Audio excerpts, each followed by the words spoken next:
2 American CIA agents were just killed in Mexico, and Mexico didn't even know they were there.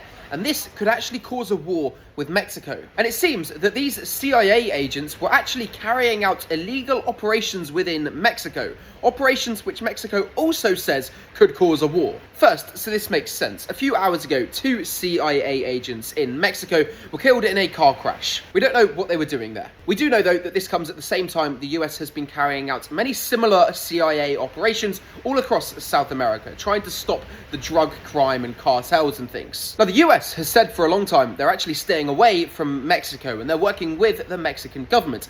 But this today suggests the opposite. And because of how big a deal it is, the Mexican president has now come out and given a speech. And you need to know what she said. She first said, quote, "Illegal ground operations are not permitted." She said, quote, "What has been agreed upon and stated very clearly with the US is that information is shared and extensive work is conducted regarding joint intelligence." She basically said, we're happy to work with the US, but we need to work with the US on things like this, not allow the US to carry out operations without us knowing what happens. Fair enough. She also said, quote, "A formal diplomatic protest will be issued, obviously, along with a request to ensure that such actions do not reoccur." Now, she did also say that Mexico's relations with the US government is, quote, "excellent." However, she did then say, quote, "But there will be consequences if a violation of Mexico's laws were to be discovered during the course of the investigation." And that is something important. Mexico has launched an investigation now into what these 2 American CIA agents were doing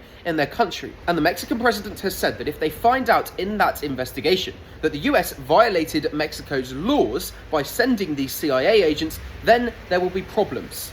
And that is a big thing, because if the US has done this, they would have violated Mexico's territorial integrity, which is, technically speaking, an act of war. And so, it's very unlikely they're going to go to war, I agree. However, this is big news, so leave me a follow, because once the investigation comes out, I'm going to keep you up to date on this global news and everything else that you need to know that happens around the world. So you don't want to miss this.